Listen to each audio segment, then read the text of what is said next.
Welcome to This Woman Can, the Women's Leadership Podcast and your source of information related to women's leadership, female entrepreneurship, personal success and career advancement.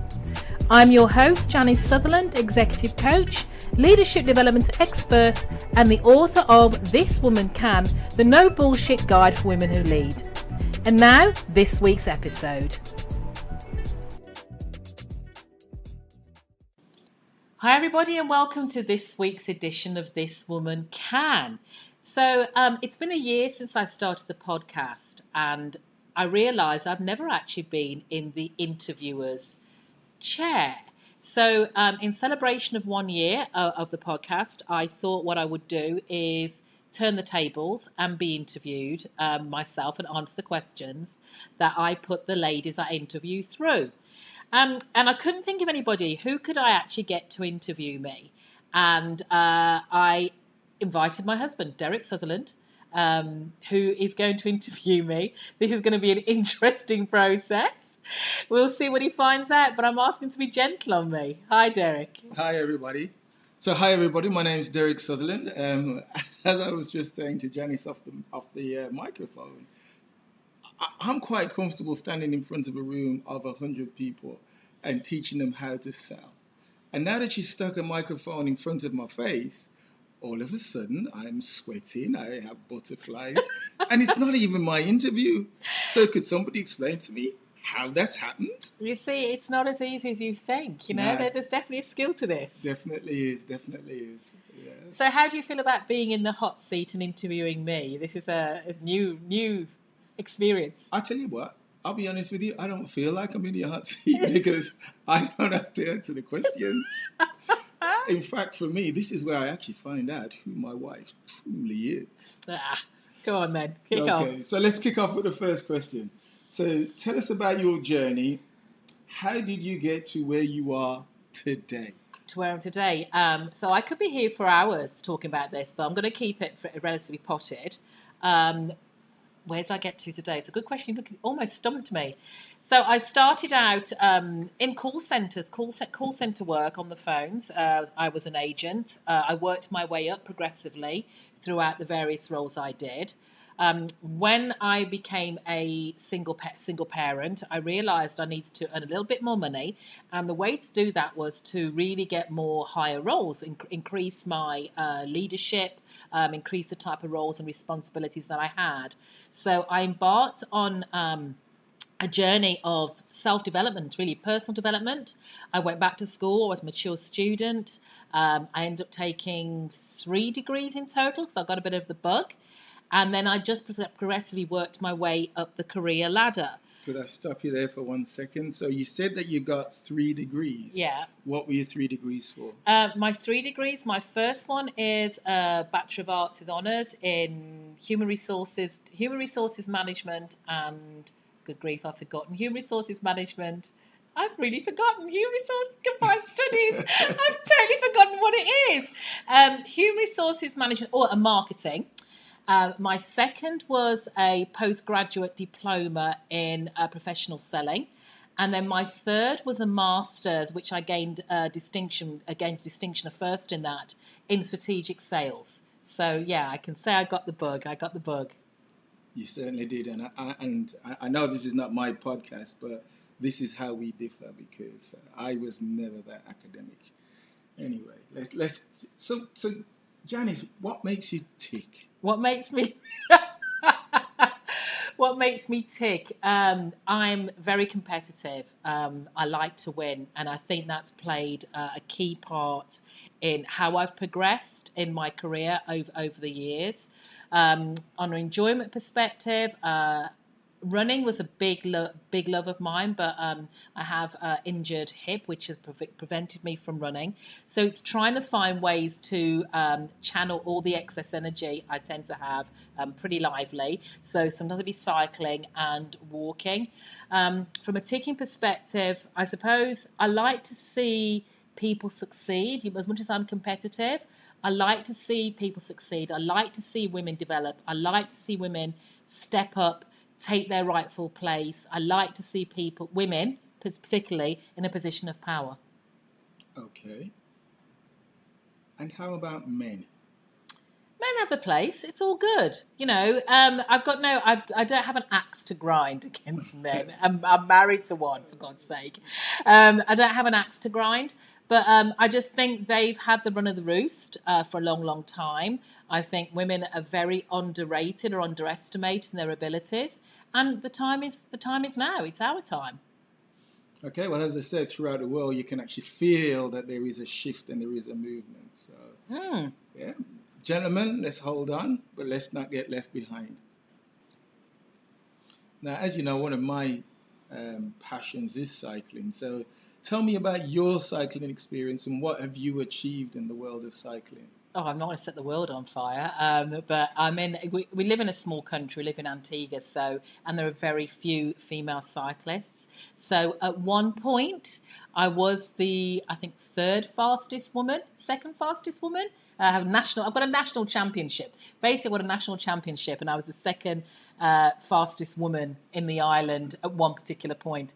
Can't guarantee that now. Like I said, they were low on numbers. Hey, look, I look at it like this: a win is a win. You said that these are things that make you tick. Yeah. Okay, that's good. So, what's been your biggest career triumph? Wow, biggest career triumph. I suppose there's been a few, but I think latterly, I suppose two latterly is. One was becoming the first female CEO in a very male-dominated industry in, I suppose, my adopted country. It's a hereditary country of Antigua, Barbuda, and for Montserrat.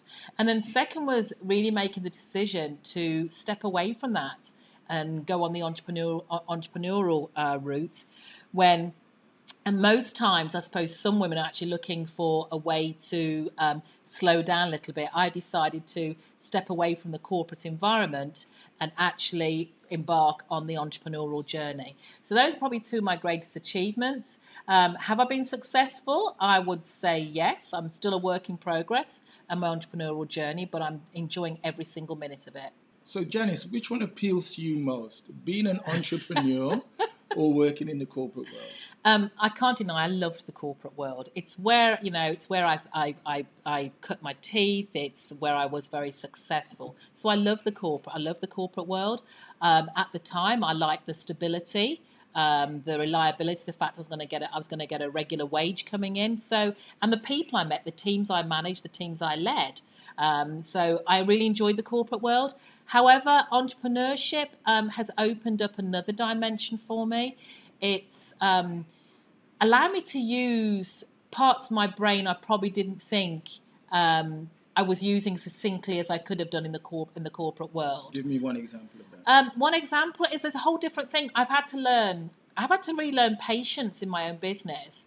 Where I worked in my last role as CEO, you had to think very quickly. You had to have solutions. Challenges would come up to you quick and fast and loose.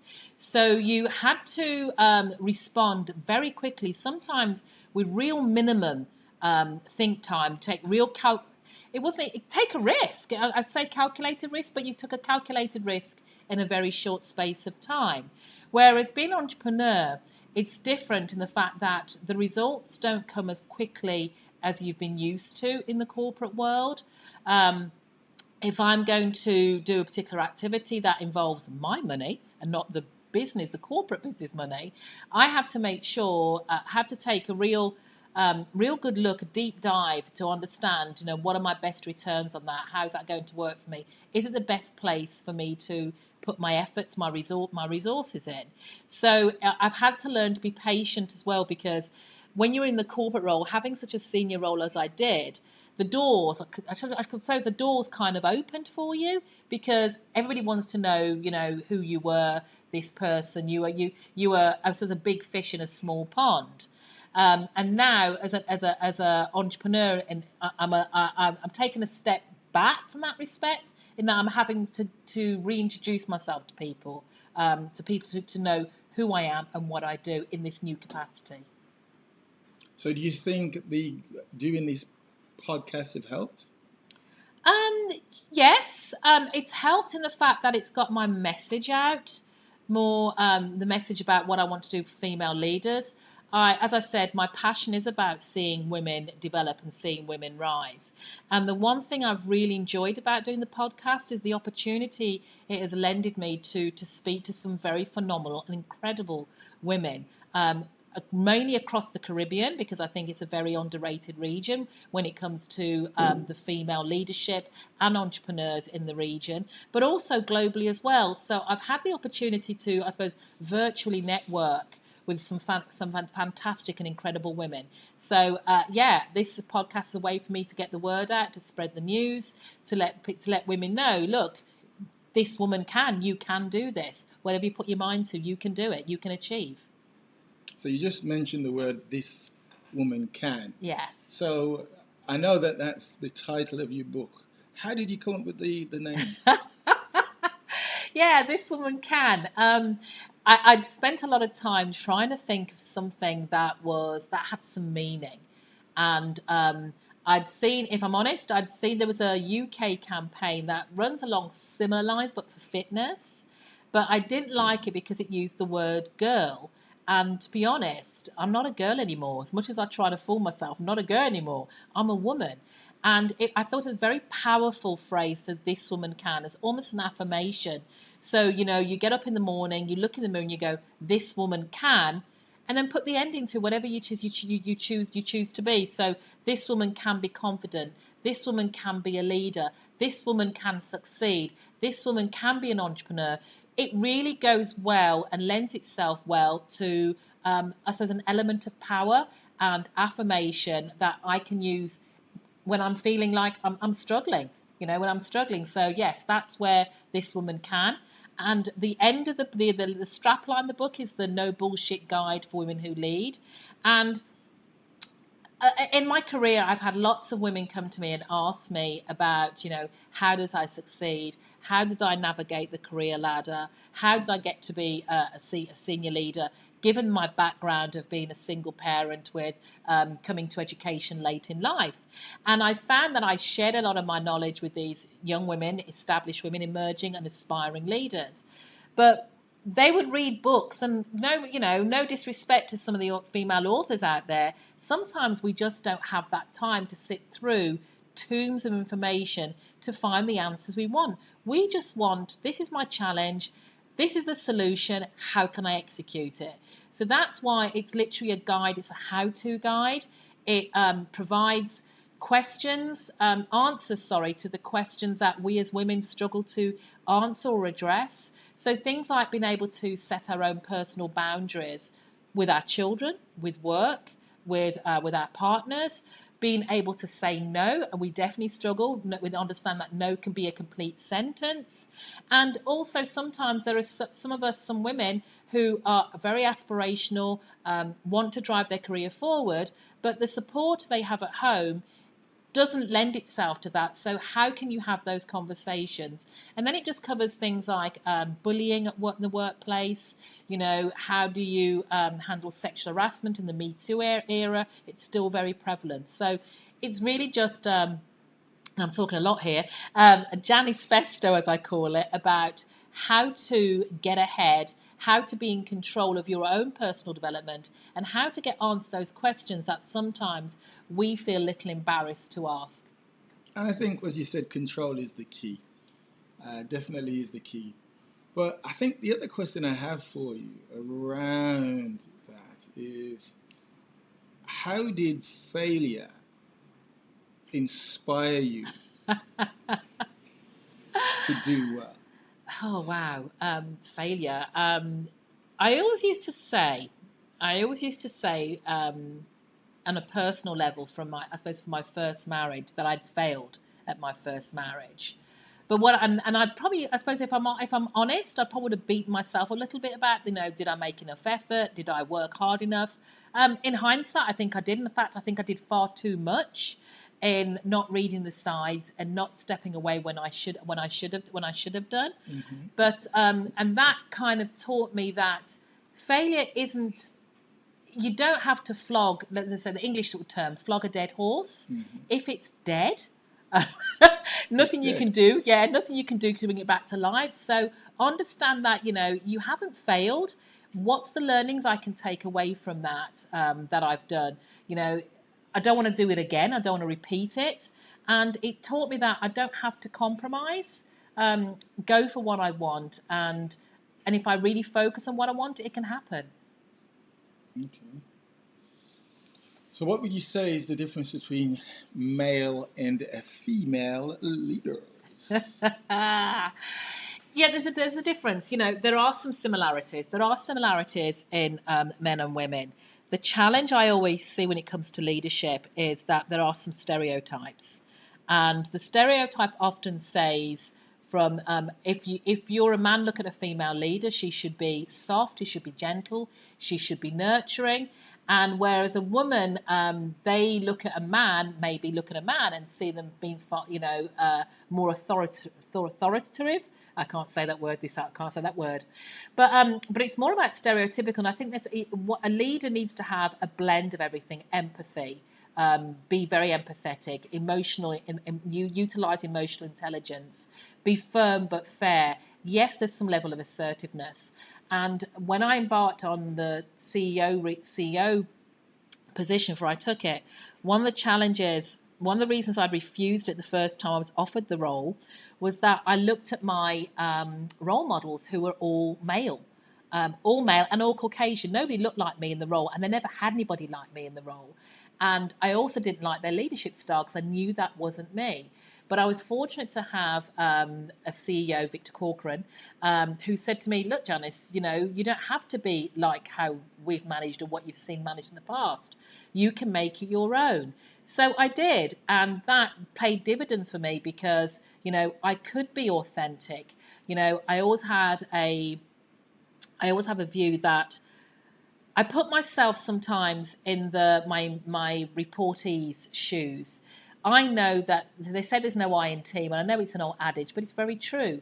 Work in the telecommunications industry, I know that I couldn't fix the towers. I couldn't be in the retail store. I couldn't handle marketing. I just couldn't do it all. So I had to understand the chance, the team, and those guys also being on the front line. I could get so much knowledge from them because, by being open and say, look, share what are the real Achilles heels? What stops you doing your job? What could we do better in the business? It's all valuable knowledge. So I like to be a lot more encompassing. I like to identify talent. I like to develop talent. I don't feel threatened by somebody coming up, aiming for my job. I think that's brilliant. I think it's brilliant that someone thinks they can do your job. I'm not going to be here forever. I don't want to be here or in that particular job forever. So how do I develop you so the business has continuity and the persons that are in the business continue as well? Just on that point that you just made, about, and I like to call it succession planning. Yeah. How have you found working in the Caribbean, more so when it comes to people protecting what they believe is their own? Wow. I find people are very territorial when it comes to roles. I can understand that working on a small island. Sometimes good roles can be hard to come by. But I think sometimes you also outgrow a role and you have to identify and accept that. But don't you think, as a true leader, that your goal is to motivate, stimulate, and get the best out of your team? Oh, most definitely. I mean, that for me goes without saying. That's naturally how I do it. But you asked the question about people being territorial in roles, Yeah. and I think motivating them. You also have to, part of the motivation and the development is also showing them that maybe if you identify that their skill set is bigger than what they're doing right now, is actually giving them the confidence. And confidence is a very underrated competency. People don't understand that a lot of the reasons why people don't move ahead or change roles or sometimes aspire is because they get in their comfort zone because because that's what they know. They lack the confidence or the self-belief to think that they can actually take that next step that can take them into a different realm. So confidence plays a huge factor, and I think the role of a leader is to help develop that confidence in all your subordinates. Mm-hmm. And what's your thoughts on performance management? Performance management goes without saying, to be honest. Performance management for me, how do I know I'm doing a good job? Yeah. How do I know that I'm doing a good job if I don't know what my performance is? Am I good, bad, or indifferent?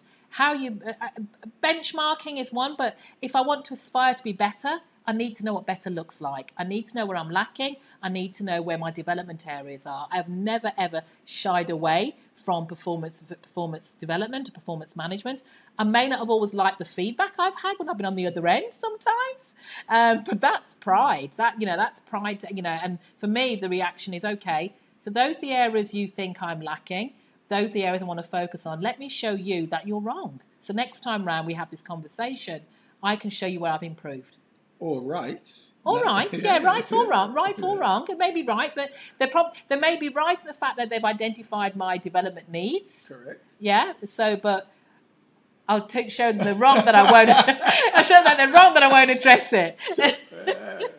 Okay, that's a fair point, Mrs. Sutherland. A fair point. So, how do you navigate confidence issues and get out of that particular vicious cycle? Yeah, you hear me here. You probably think I'm really confident, but I have those moments where I do lack confidence. Sometimes you talked about going on the microphone and being nervous. I was. Still am. So, and yes, I can get up on a stage in front of thousands of people and deliver what I need to deliver. But there's always a little ritual beforehand. By if I'm in that zone, I get into a zone. Don't trouble me. Don't bother me at all. I'm in the zone. My game face is on. And for confidence, I have to tell myself, look, I didn't get here or where I am because I didn't know what I was doing. I've been in the boardroom where, again, it's a sea of faces and none of them look like me, and there's a level of nervousness, like, can I deliver this presentation? Do I know what I'm doing? But again, I wouldn't have been there at that seat, at that table, if I hadn't earned it. So I accept that and I just move right along. I just suck it up and get on with it. Did you enjoy it? Enjoy which? Being in the boardroom. I can't say I did. It was a necessary evil. It's probably the best way to put it. I've been in various presentations and boardrooms, but I think once you understand what the objectives are of the boardroom, it gets a lot easier. And it's something I cover off in my book. I talk about being in the boardroom and actually preparing yourself to be in the boardroom, because it is a bit daunting. I call it like a gladiator ring sometimes, because you're there to present your business. They're there because it's as a shareholder or a director, they want to know that you're running their business to the best capability. Mm-hmm. It's only right. Okay, and I suppose it's coming back to your confidence. It's giving them the confidence that you know what you're doing. Very much, very much. I have to demonstrate that confidence, whether I like it or not. Yeah, because that's what it's all about. So if you could choose your own mentor, who would it be and why? My own mentor. It better be Derrick Sutherland. Unfortunately, Derrick Sutherland. It's not Derrick Sutherland. I've never really thought about my mentor. No, actually, I'm lying. My mentor throughout life, and I know it, and I always call the unconscious influencer, is my mother. I don't think I actually look to other persons per se to emulate. Why your mother? My mom, she had me at 17. She was a single parent of 6 by the time she was 23, which I always take a sharp intake of breath. She raised all of us. She's a very strong, very independent. She taught me this woman can. She was my role model. If I admire other women in the wider world, people like Maya Angelou, again, faced adversity. everybody when I interview this always says Oprah, and I have to admit I respect Oprah. I have a newfound respect for Serena Williams. She's really opened the dialogue around conversations that the strong black woman narrative that says we always have to be strong, we always have to strive, we have to show this particular type of face. She opened it when, she talks about the struggles in motherhood and being a working mother. So, yeah, those are probably off the top of my head a few women I would look at as setting good role models. Okay, so coming back to your mom, because Yeah. I love your mom. Hi, mom, because I know you're going to listen to this. What qualities do you think you've taken from your mom to make you into the person that you are today? Whether it's good or bad, resilience is one. I think resilience is a very underrated competency. The ability to bounce back from adversity, stubbornness, maybe a little stubbornness. Maybe you could tell me a little bit more about what you think I've taken away from my mom. My outspoken. I can be outspoken, and I probably don't suffer fools gladly, to be honest. I'm like, this is a job that's got to be done. You need to tell me why you don't believe it can't be done. I will show you it can be done. MacGyver. I always have a MacGyver method. So I don't believe in problems. I think there's always a solution. We just haven't found it yet. It's just round the corner. It is. Now, you also mentioned Oprah. Yeah, and you just said that I respect Oprah. Yeah. But you didn't seem to have the same, what's the word I'm looking for? Awe. Yeah. Yeah, a lot of women, a lot of women I interview have the awe, and I think she's done a fantastic job. But I think she's not the only woman out there that's done a fantastic job. Right, okay. So that's probably why I won't give her 100% to everything. I love her rise, the adversity she's been through. I think it's, I totally understand all that. But there are other women, and I think one of the things I strive my podcast is to show that other women can do it, because we can't just have one person on a pedestal thinking that's the only person that can achieve that. I want women to know that we all face adversity at some point in life, but we all have the ability to overcome, and this woman can. Mm-hmm. As you said, we all have our own personal story, and I think it's all about living that story and also, being able to live the dream. So what is your definition of success? My definition of success is being happy, to be honest. It's not about money. I think at one point in my life, when I was a lot younger and I had different responsibilities, it would have been all about money. It would have all been about the financials and making sure I provided for my children. But now it really is for me about being happy, being comfortable in what I'm doing. As I said, I realised the corporate world wasn't working for me anymore in that respect, and it was changing me. It was making me miserable.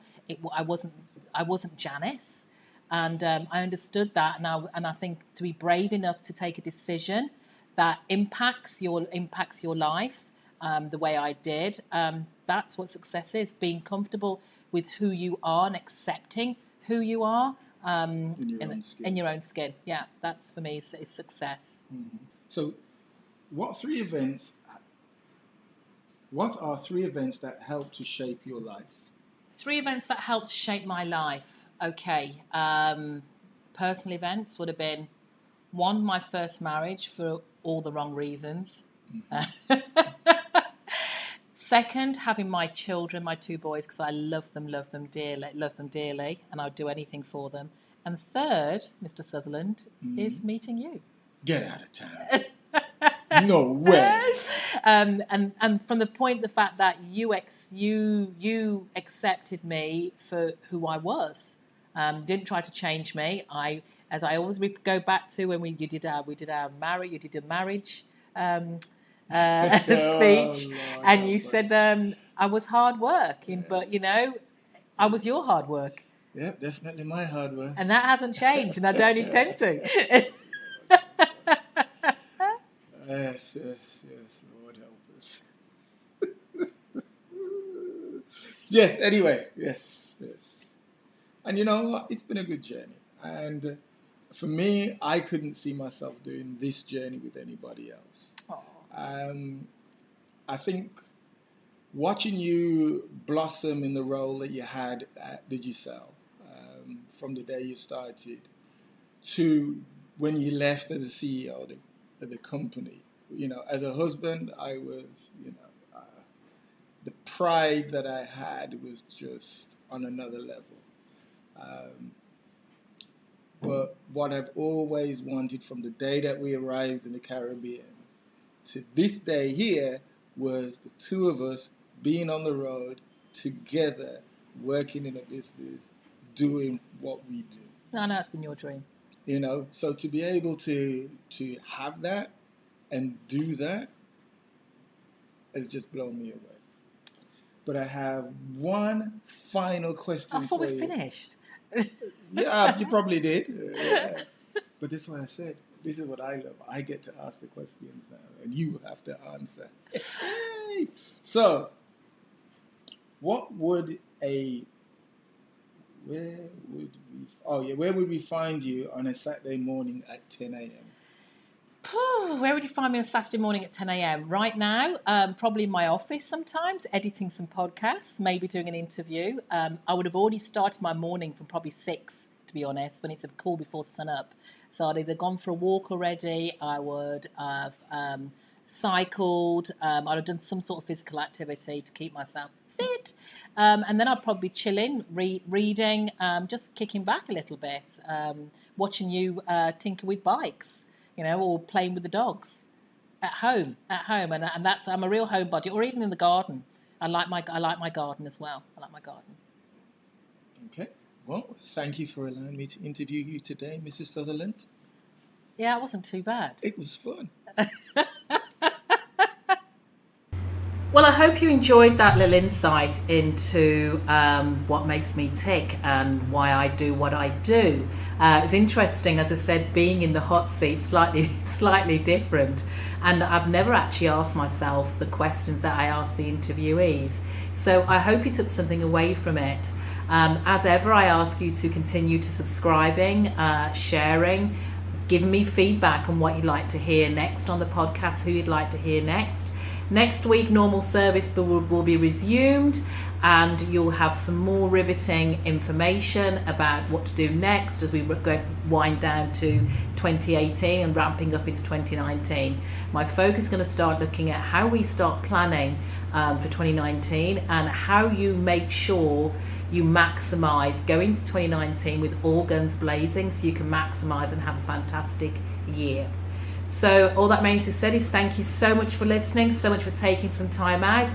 If you like what you heard, and I know you do, feel free to share with any other women out there you think would benefit from it. And again, look out for my book, shortly to be launched, This Woman Can, The No Bullshit Guide for Women Who Lead, available on Amazon and Kindle. And any questions, you know where I am. Contact me at info@janicesutherland.com or follow me on any of my social media under I Am Janice Sutherland on Facebook and Instagram.